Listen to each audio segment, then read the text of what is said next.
Então, bom dia, povo de Deus. Bem-vindos a este curso, conduzindo pequenos grupos. Eu vou explicar melhor qual é o objetivo do curso, na medida que a gente caminhar, mas eu quero mostrar para vocês o livro que é o nosso livro base para as nossas aulas. É este aqui, Conduzindo Pequenos Grupos, do Colin Marshall, da editora Fiel, tá? Caso alguém deseje tê-lo, a gente pode fazer uma listinha e adquirir. Eu fiz o PDF, mas eu não vou distribuí-lo, eu vou apenas usá-lo para projeção, como vocês estão vendo aqui. E o livro se divide nos tópicos de treinamento, pelos quais nós vamos passar, são 15 tópicos. Tem as sessões de treinamento, 10 sessões, o apêndice, usando estudos bíblicos prontos, segundo, folha de preparação, terceiro, exemplo de preparação do estudo bíblico e o guia do treinador, né? Então nós vamos caminhando por ele e eu vou mostrando para vocês o que eu desejo fazer. A gente vai pela introdução aqui, que eu vou... Basicamente, o que eu vou fazendo é o seguinte, eu vou lendo com vocês, vou explicando, vou ponderando. O livro ele é muito prático, muito claro, né? Mas antes, eu quero orar com vocês para a gente começar. Pai querido, em nome de Jesus, nós nos achegamos a Ti com gratidão por podermos reunir aqui e aprender e crescer no conhecimento. O que vamos fazer juntos, construir juntos, nada mais é do que achar ferramentas, modos, meios de abençoar a vida de outras pessoas através da nossa vida. Nada aqui diz respeito a uma fórmula de crescimento de igreja ou de estrutura piramidal, longe disso, meu Deus. Queremos crescimento na graça e no conhecimento de Jesus Cristo. Em nome de Jesus, amém. É importante começar dizendo o que eu vou dizer, porque muitos dos que nós estamos recebendo na igreja, na nossa igreja, na Segunda Batista em Goiânia, são pessoas oriundas de igrejas que trabalharam ou trabalham com pequenos grupos, não é? Algumas vão chamá-los de células, outros de pequenos grupos mesmo, e assim por diante. E muitas dessas pessoas, inclusive, foram líderes ou de pequenos grupos, células, e chegaram até a ser líderes de redes e tudo mais. Algumas dessas pessoas com quem eu converso se machucaram muito nesse processo, né? Porque, como eu disse na oração, falando com o nosso Deus, isso acabou se tornando uma estrutura piramidal. Na nossa igreja, a gente costuma chamá-lo isso de PGM, Pequeno Grupo Multiplicador. A ideia do multiplicador é a multiplicação de discípulos. Entretanto, também se embute aqui, já que os discípulos vão sendo multiplicados, você também multiplica o PGM. Na medida em que líderes vão sendo formados, a pessoa vai partindo para ter um outro grupo e assim por diante. E aí você vai multiplicando pequenos grupos através da multiplicação de discípulos. Nós não trabalhamos com a mesma ideia de colocar pressa para a multiplicação do grupo, você tem que multiplicar logo, tanto que nós temos pequenos grupos aqui que já há mais de anos, desde que começamos, ainda não se multiplicou. A nossa ênfase não é tanto essa, né? E pensando nisso, é que eu estou considerando mudar o nome disso. Porque, por exemplo, quando você quer trazer um amigo, um conhecido para o seu pequeno grupo, você fala, vamos no meu PGM. O que é PGM? Polícia Goiás Militar? Enfim, pequeno grupo multiplicador. Multiplicador de quê? O livro que nós estudaremos, Conduzindo Pequenos Grupos, ele sugere o nome grupo de crescimento, onde o crescimento tratado é crescimento espiritual e tudo mais, né? Na graça e no conhecimento de Cristo.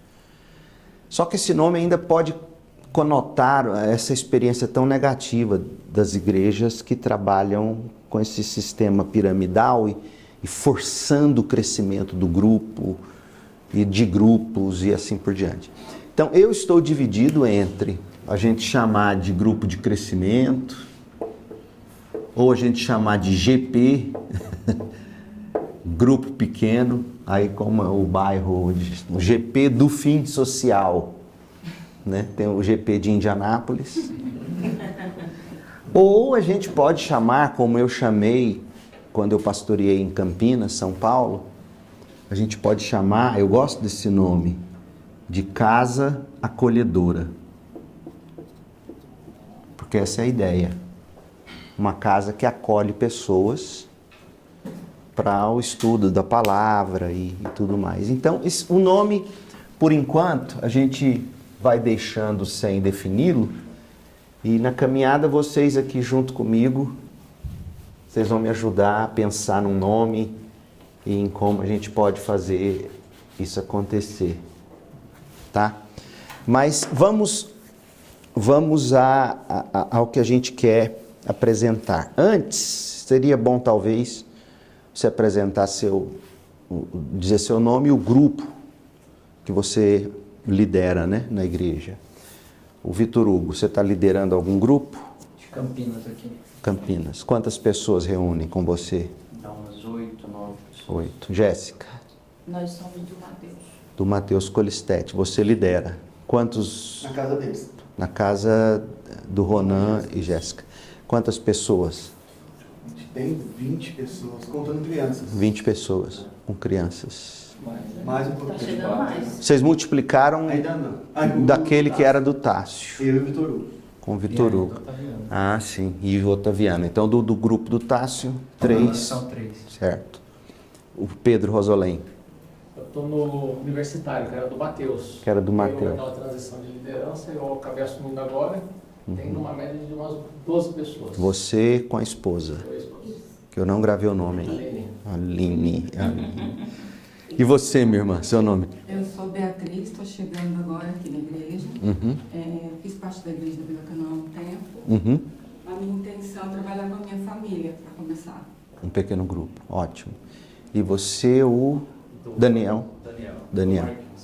Com o Marcos. Você é como se fosse o auxiliar dele ali na liderança? Eu e o Paulo. Você e o Paulo. Cadê o Paulinho? Tá dormindo. Isso. E o Mário? Meu nome é Mário, estou lá de Jardim Atlântico. Vai entre 14 a 30 pessoas. 14 a 30. O Mário mesmo, da igreja de onde ele veio, ele chegou a ser Discipulador. discipulador. Você não lidou com rede.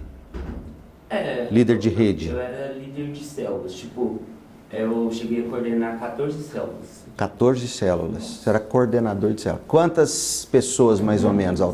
Chegou até quase 80. Isso. Larissa e Mateus, com Colistete. E você, a Edna, está chegando agora, e o Samuel está chegando agora. Tá certo? Então, é isso. Vamos lá. Que curso é este? Veja, este curso é sobre como liderar um grupo de crescimento. Um grupo de crescimento. Esse de crescimento já diz tudo, porque está dizendo que é um grupo que visará ajudar os seus integrantes a crescerem. Não é um grupo para crescer. Não diz respeito tanto ao crescimento do grupo para ele multiplicar em outros grupos. Não diz tanto sobre isso. Diz principalmente sobre crescer dentro deste grupo. O que é isto? Um grupo de crescimento é, primeiro, um lugar onde cristãos podem crescer. É isso que a gente quer. Que o cristão cresça. Aquele amigo seu que você convida para participar, como colocou-nos repete seu nome. A Beatriz, quer começar com os familiares dela. Alguns não são crentes ainda. Então eles vão primeiramente crescer no conhecimento do Evangelho. Uma vez aceitando Cristo como Salvador, convertendo-se, crescer no conhecimento de Cristo para santificação, né? Então é isso, e aí eu acho isso tão bacana, porque você vai convidar alguém para participar do seu grupo, você vai dizer isso, eu tenho um grupo, faço parte de um grupo que se reúne semanalmente, quinzenalmente, não sei, mensalmente, não sei, depende de vocês. E nesse grupo a gente busca crescer no conhecimento de Jesus, ou da Bíblia. Eu gosto disso, dessa maneira de abordar, não é? Então esse é o primeiro objetivo, é um lugar onde cristãos podem crescer. É também, segundo, um catalisador para o crescimento do Evangelho. O que você entende disso? Crescimento do Evangelho.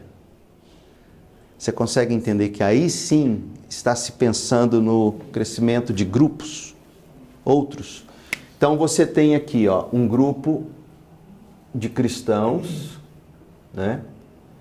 Sei lá, 2, 3, 6 pessoas reunidas nesse grupo, que vão crescer no conhecimento de Jesus, na medida em que novos vão chegando, a coisa fica tão grande, nem cabe mais na sua casa. Aí você incentiva essa pessoa a fazer o mesmo que ele viu acontecendo tantas vezes na sua casa, sob a sua liderança. Aí digamos que 2 desses decidam abrir outros grupos de crescimento, cada um na sua própria casa. Então, crescimento do cristão em primeiro lugar. Muito mais do que a preocupação com o crescimento de grupos, para que a gente possa ir construindo redes de grupos. Eu nem quero usar esse nome, jamais. Porque nós não estamos lidando com uma estrutura piramidal, não é nada disso, né? E aí essas pessoas multiplicam, vão cada uma começar, ela chega aqui, cada uma delas, digamos, com mais 2, talvez esse aqui com 3. E na medida em que grupos vão sendo multiplicados, aí você está falando do crescimento do Evangelho. O Evangelho está se espalhando através dessas pessoas e desses grupos, não é? Então, se você quer levar companheiros de fé à maturidade cristã, esse é o nosso ponto.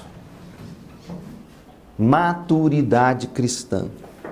Se você quer levar companheiros de fé à maturidade cristã e juntos alcançarem outros para Cristo, juntos, outros, esse treinamento é para você. Eu gosto da ênfase que se está dando aqui para a palavra juntos, porque a evangelização na igreja primitiva e desde o começo sempre foi focada na igreja. Esse fenômeno de de eu evangelizar individualmente sozinho, a ênfase nisso ela é recente. Porque veja bem, olha que curioso. Quando Paulo resolve colocar em prática a grande comissão de Jesus, o que ele faz? Ele sai plantando igrejas. Jesus disse: vão, façam discípulos de todas as nações, batizando-os em nome do Pai, do Filho e do Espírito Santo, ensinando-os a guardar todas as coisas que eu vos tenho ordenado. E aí Paulo vai cumprir isso, Atos dos Apóstolos. E é onde ele chega, ele deixa uma igreja plantada, ou ele visita uma igreja estabelecida e fortalece essa igreja. Porque na história da igreja, desde sua origem, a ênfase da evangelização é a igreja reunida, né? A igreja não é o prédio, tá? Mas a gente precisa de um lugar para reunir, seja debaixo do pé de manga, seja dentro do templo. A gente precisa de um lugar, uma sala como essa. Então, a igreja reunida, ela sempre foi o grande instrumento de evangelização. Por quê? Porque o descrente chega e começa a fazer parte desse grupo que se reúne para cultuar, para aprender, para cantar, para cuidar uns dos outros. E esse corpo todo operando é o que causa o espanto para a conversão. Poxa, Deus está no meio deles. 1 Coríntios 14 fala disso. As pessoas se reúnem, a palavra é pregada, eles sentem o impacto disso, de Deus verdadeiramente está no meio deles. Então, o corpo operando, cada um com seu dom, com seu talento, isso é muito chocante para as pessoas positivamente. Né? A reunião ela é chocante. E a igreja não é só o culto, mas a igreja não é menos do que o culto. Uma igreja pode ter nada além do culto, ela é igreja. Por exemplo, pode ser que a igreja não tenha escola bíblica dominical, não tenha grupo de mulheres, não tenha grupo de homens, não tenha ministério infantil, nem de jovens. Se ela se reúne dominicalmente, em assembleia, para o culto público, isso é a igreja. E dali ela se desdobra, ali ela vai criar, digamos, maneiras para que durante a semana as pessoas se reúnam, talvez em grupos menores, talvez em grupos pequenos, onde ali elas vão orar juntas, elas vão encontrar maneiras práticas de cuidar umas das outras, e aí o seu amigo ainda não crente, fazendo parte dessas reuniões durante a semana, vendo vocês se mobilizarem, digamos que na fatalidade de do grupo perder alguém, faleceu, a maneira como todo mundo se junta para dar assistência, essa pessoa está assistindo como que esse grupo cuida uns dos outros. Aí ela diz, é isso que eu quero, eu preciso disso. Então, nós queremos levar pessoas, amigos, companheiros, não tem nada a ver com comunismo, camarada, viu?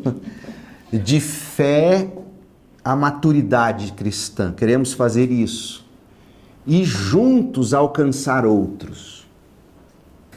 Esse juntos alcançar outros não quer dizer que é todo mundo ao mesmo tempo pregando, mas é todo mundo ao mesmo tempo modelando o evangelho um para o outro. Aí o cara começa a olhar, a moça começa a olhar e diz, poxa, eu nunca vi isso. O evangelho praticado.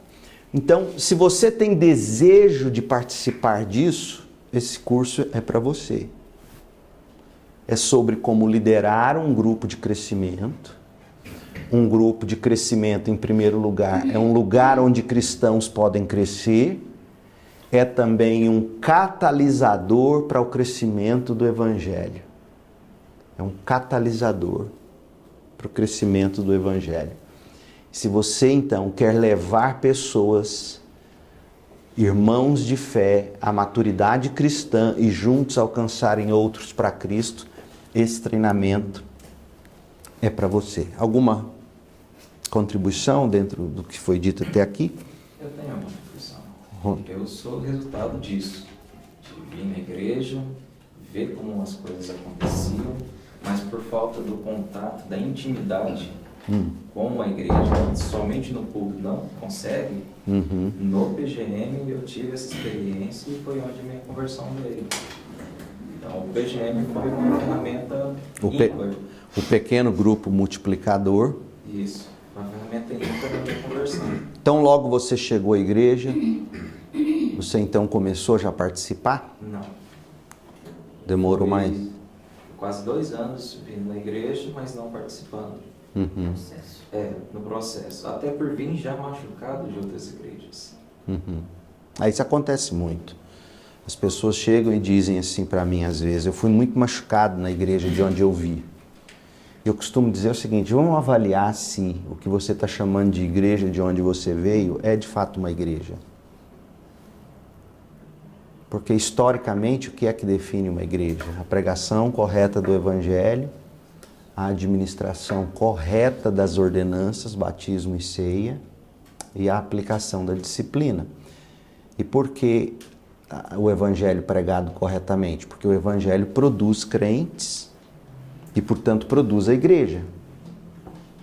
E a igreja produzida pelo evangelho, uma vez constituída, ela protege o evangelho. Como que ela protege o evangelho? Através das ordenanças. O batismo delimita quem é dos nossos, não é? O batismo é como se fosse o passaporte da embaixada dizendo é um dos nossos, nós afirmamos ele. E a ceia é o dia a dia, é a renovação do passaporte. E quando alguém passa a declaradamente viver de um modo que não confirma o evangelho na vida dela, e ela não busca arrepender e mudar, a igreja tem autoridade, segundo Jesus nos diz em Mateus 18, de desligar essa pessoa da membresia. Não é? Então, isso constitui uma igreja. Agora, tem seus mecanismos. Então, muita gente vem de igrejas, como você está relatando, Ronan, e muitas vezes é porque lá não foi de fato, não é de fato uma igreja. É possível vir de uma igreja machucado? Obviamente. É quando a igreja, que é a igreja de verdade, não sabe usar as ferramentas bíblicas do próprio Cristo para você aplicar a disciplina que tem que ser aplicada, não é? Então, é disso que a gente está falando quando a gente fala de grupo de crescimento, de pequeno grupo, etc. Mais alguém? Então vamos prosseguir aqui. Eu gosto desse parágrafo. Na igreja atual, há uma proliferação de ministérios de pequenos grupos. Ninguém discute isso, né? Tem igrejas que se definem assim. Eles vão dizer que é uma igreja em células. O que é uma igreja em células? Qual é a diferença de uma igreja em células para uma igreja com células, por exemplo? Qual é a diferença? Você sabe dizer? Uma igreja com células é uma igreja que ela é igreja e ela se reúne em várias partes. A igreja com células é uma igreja, aqui ó, tá vendo? Eu fiz um círculo maior e dentro dele você tem pequenos círculos. A igreja se reúne dominicalmente e durante a semana ela se espalha reunindo em grupos menores, onde lá elas vão buscar o encorajamento, o compartilhamento, etc. Uma igreja em célula, uma igreja que ela acontece nas casas. Isto. E podendo até haver ceia Isso. nela. Porque ela se define como sendo a própria igreja nas casas. E uma igreja em células é exatamente isso, onde praticamente cada célula tem autonomia para tomar a ceia juntos, recolher ofertas, ou seja, batizar até, tem célula que batiza. Poxa, então vamos chamar cada célula dessa com o que o Novo Testamento define. Cada célula dessa é uma igreja. Então não é uma igreja em células, nós estamos falando de diversas igrejas. E geralmente nesse sistema de igreja em células, o que você vai ter é literalmente, bispo, por mais que ele não se denomine assim, que coordena uma paróquia, ou as diversas... É um sistema episcopal, não tem como negar, por mais que não queiram admitir. É um sistema episcopal, onde ele é o bispo que cuida das diversas igrejinhas que eles chamam de célula. Então isso não é o modelo neotestamentário de igreja. Então, na igreja atual, há uma proliferação de ministérios de pequenos grupos. É um novo medidor de sucesso no crescimento da igreja. Nós não estamos concordando com isso, nós estamos fazendo uma constatação, certo? Nós não estamos dizendo que a gente precisa dessa proliferação de pequenos grupos para dizer que a igreja está sendo um sucesso. Mas, infelizmente, é assim que se diz hoje. Em muitos contextos, inclusive batistas. A igreja é um sucesso porque ela tem inúmeros, ou dezenas, centenas até, de pequenos grupos. Mas, às vezes a palavra não é sucesso, a palavra que se usam. É uma palavra sinônimo, talvez, disso. Mas, quando você olha para o Novo Testamento, muito mais do que medir uma igreja pelo seu sucesso, você mede uma igreja pela sua saúde. A saúde da igreja. Uma igreja saudável pode ser que não tenha pequenos grupos. Ainda assim ela é saudável. Ela encontra outras maneiras de a membresia cuidar uns dos outros sem ter pequenos grupos. Mas uns cuidam dos outros, uns oram pelos outros. Tem muitas igrejas saudáveis sem pequenos grupos, mas de acordo com esse modelo de sucesso, é uma igreja que eles vão dizer, não, é uma igreja que vive só dentro das quatro paredes. Enfim, pode ser que seja em alguns casos, mas nem sempre. Então, sucesso é muito perigoso, né? A gente trabalhar com esse tipo de nomenclatura. Porque pode ser que seja um sucesso da perspectiva numérica e tudo o mais, e não ter qualquer saúde bíblica. Quantas dessas igrejas a gente conhece onde tem diversos líderes de pequenos grupos, redes, e os líderes vivem vidas carnais? Não tem saúde espiritual. Então ela é um sucesso da perspectiva do crescimento, mas é uma tragédia da perspectiva espiritual. Isso não está correto. Mário. E para fugir muito desse nomenclatura de sucesso, muitos mudam a palavra sucesso para ser uma igreja próspera, uma igreja de prosperidade. Uma igreja... Para fugir da ideia de ser empresa. Aí eles mudam a nomenclatura. Para prosperidade. E é interessantíssimo, porque... E eles vão dizer o seguinte, não é evangelho da prosperidade, é o evangelho que traz prosperidade. Dá na mesma, quer dizer, é a mesma coisa. E é impressionante como nomenclaturas são usadas. Eu estava assistindo ontem, não tinha mais nada para fazer, né? Fui assistir Corinthians e... Corinthians e... Bragantino, né? Como é que ficou? 0-0? Hã? Ficou 1-1? Ah, o Corinthians fez? Enfim, aí eu estava torcendo até para o Corinthians ganhar, para que fique mais difícil para o Atlético Goianiense subir. Mas enfim, aí o que aconteceu? No momento lá a tela se dividiu, ficou passando o jogo aqui, era um momento de escanteio, sei lá, o lateral, e na tela do lado uma propaganda de aposta, né? Hoje tá muito em voga. Sabe qual é a expressão que eles usaram para você apostar no jogador que você acha que faria o gol, por exemplo? Fazer a fé. Profetizar. É a expressão que se estão usando.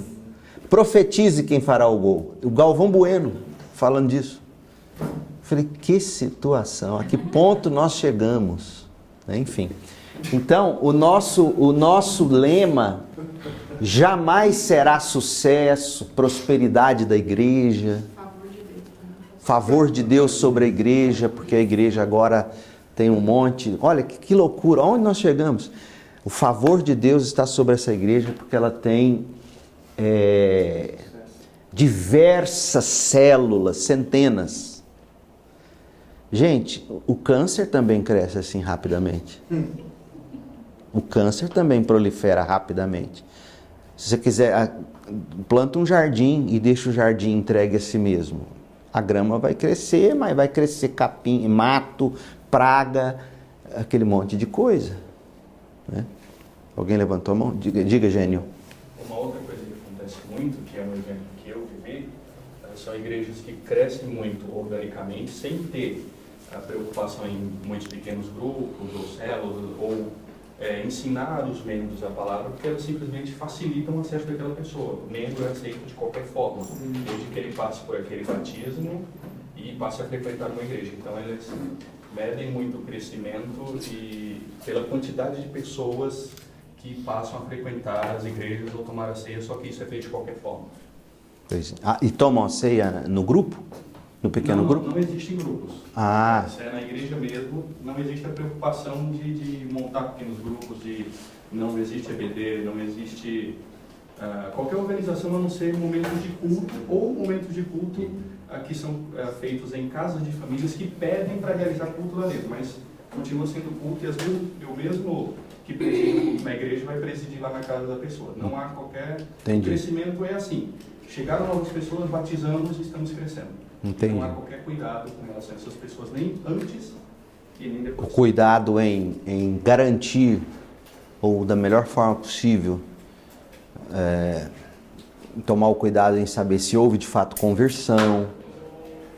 Porque na igreja evangélica hoje brasileira, eu não sei se é a igreja de onde você veio, não precisa dizer o nome que eu estou gravando a aula, mas a gente sabe, eu sei de onde. A sua igreja, de onde você veio, ela é considerada evangélica? Pela imensa maioria das igrejas saudáveis atualmente, não. Não, sim, mas sociologicamente, você chegou a ler? Ela é considerada uma igreja evangélica. Então, é isso que eu estou querendo dizer. Esse fenômeno não se preocupa mais em garantir que houve conversão. A grande questão hoje é a adesão da pessoa. Né? Alguém tinha pedido a palavra? Alguém deixou de assinar aqui? Aqui, pastor, um estudo que o senhor faz, que é muito bom, e também pegou desse mesmo autor, a Treliça Videira. Sim. Que trabalha essa forma de ser igreja e ter também a estrutura também. Exatamente. Qual a diferença de uma da outra? A gente vai, digamos, trançar aí os conhecimentos desse livro que você citou, a Treliça Videira. Quem quiser conhecer um pouco mais, eu gravei aulas sobre esse livro. É só você procurar lá no canal no YouTube, a Treliça Videira, assim que eu cheguei aqui na igreja. E para você conhecer isso. Então, na igreja atual há uma proliferação de ministérios de pequenos grupos e, infelizmente, esse é o medidor de sucesso no crescimento da igreja.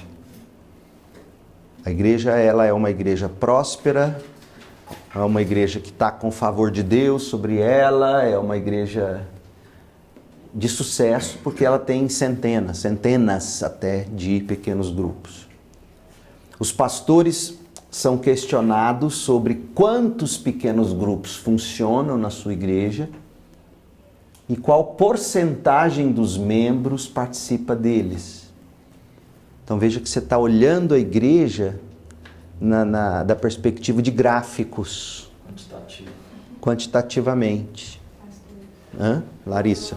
Quando o Matheus era nos membros de outra igreja, igreja, eu lembro muito de alguns momentos específicos do ano que a gente fazia batismo para várias pessoas, e aí eu lembro de no final, como a gente fazia parte da liderança da igreja, a gente se juntava com os pastores e os membros para contar qual o número de pessoas que nós conseguimos batizar, porque tinha uma meta de números para a gente batizar. E também, ao final do ano, quantas pessoas tinha em cada rede, quantas pessoas você conseguiu alcançar. Não importava exatamente o que a gente está falando em relação à saúde, o crescimento em si da pessoa, mas em números, qual foi a quantidade que você conseguiu? É isso que importa. Isso que determina se está funcionando ou não. Se tem uma quantidade de pessoas que batizaram, se tem quantidade de pessoas que estão frequentando ali a igreja. Exatamente. E é muito triste isso. A gente medir a igreja pela multiplicação de suas atividades. Certo?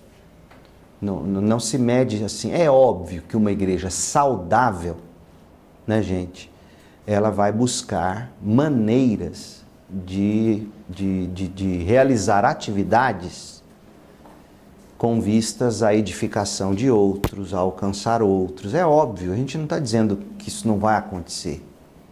Mas vamos lá, a coisa mais natural para um corpo saudável é que ele cresça. Só que um corpo saudável, como no meu caso, ele só vai até 1,68 m. O seu é 1,78 m. Não adianta eu querer chegar a 2,10 m. Não vou chegar. Entende o que eu quero dizer? Tem igrejas que não vai passar de 300, 400 membros. Isso quer dizer que ela é doente? Pode ser que seja, mas não. É uma igreja que atingiu. Aí o corpo saudável, que não passa de 1,68 m, ele se prova saudável não porque ele continua crescendo, mas porque todas as coisas estão funcionando apropriadamente nesse corpo.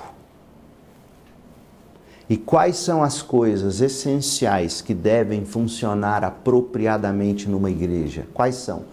O Novo Testamento nos relata. A gente tem que ir para o Novo Testamento, começando pelo livro de Atos, e ver o que as igrejas faziam quando se reuniam. Começa ali em Atos 2. Então é isto que se tem que buscar nas igrejas, para falar disso. Então, infelizmente, os pastores são questionados sobre quantos pequenos grupos funcionam em suas igrejas e qual porcentagem dos membros estão participando deles, né? Igrejas maiores têm até funcionários em tempo integral coordenando o programa de pequenos grupos. Não é necessariamente errado você ter um pastor ou um presbítero que cuide dos líderes dos pequenos grupos da igreja. Não é necessariamente errado isso. É até bom se o número de grupos pequenos na igreja for grande. Essa pessoa poderá visitar cada grupo e tudo mais. Entretanto, qual será a função desse pastor ou presbítero? Ele usa aqui, e usa de propósito, o Colin, ele usa de funcionário. Qual a diferença de um funcionário para um pastor ou presbítero? Qual é a diferença? O funcionário, ele vai pegar as estatísticas para construir os gráficos, cobrar de você quantos foram, quantos não foram. Ele vai pôr pressão em você, dizendo, não está crescendo, vai ficar só metrificando a coisa. O pastor não, o presbítero não. O que ele vai fazer? Como está a sua vida com Deus?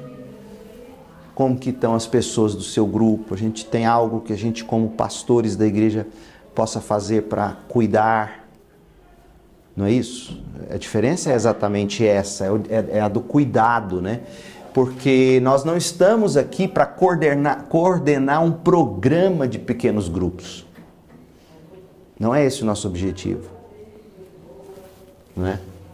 Existem grupos de todos os tipos na igreja. E isso existe. Tem grupos de amizade, tem grupos de discussão, tem grupos de oração. Por exemplo, às 6:30 da manhã toda sexta, grupo de oração de homens. As mulheres em missão, toda terça-feira à tarde, grupo de oração, de comunhão, grupos de interesse especial. Por exemplo, tem aqui grupo que a gente chama de clube de leitura na igreja.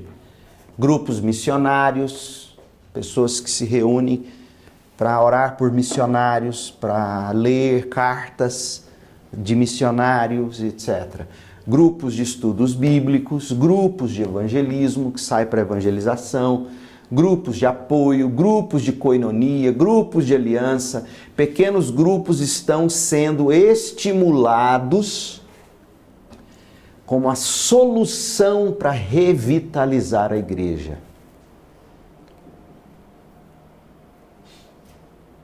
Isso para mim é um problema, não sei se você consegue identificar. Como é que você vai usar pequenos grupos para revitalizar a igreja se, por exemplo, os líderes desses pequenos grupos não entendem de fato o que é o evangelho, não vivem e não modelam de fato o evangelho na vida deles? Isso é um problema, porque o que vai acontecer? Pode até crescer o número de participantes dos pequenos grupos. E por simplesmente crescer, eles vão olhar e vão dizer: é sucesso, revitalizamos a igreja, ela está grande. Quando, na verdade, aquilo que eu disse no início, célula cancerígena, ela prolifera rápido. Se você monta um grupo para discutir coisas de interesse comum, que não tenha... Às vezes até usa-se o evangelho, mas isso não garante que seja certo. Então, a revitalização de uma igreja, ela não se concentra primariamente na proliferação de pequenos grupos, mas na saúde de seus membros. Faz toda a diferença. Esses grupos são vistos como caminho para transformar frequentadores nominais em participantes ativos. Ou seja, o sujeito lá doente espiritualmente deixa de ser apenas um membro doente, agora ele é um líder doente. Hã? Exatamente isso. Igrejas morrendo em jardins verdejantes. Ronan? Essa revitalização ela é um problema maior quando é pensado apenas em adequar a práticas contemporâneas que não sejam bíblicas, né? Práticas mais seculares. Exatamente. Tá claro aqui? Porque eu vou ter que encerrar. Então, é isso que a gente vai fazer juntos. Eu espero que isso motive você. A gente vai bem devagar, porque eu quero ir construindo com vocês essas ideias. E muito obrigado por terem vindo. Espero que se sintam encorajados. Converse aí com quem você entender que pode participar, deseja participar. Que Deus abençoe. Vamos orar. Pai, obrigado por esta primeira aula e por esses irmãos e irmãs desejosos de conhecer, de aprender e crescer na habilidade de compartilhar o Evangelho com outras pessoas. Eu oro agradecido, pedindo que não nos deixes esmorecer, desanimar, fraquejar. Em nome de Jesus. Amém.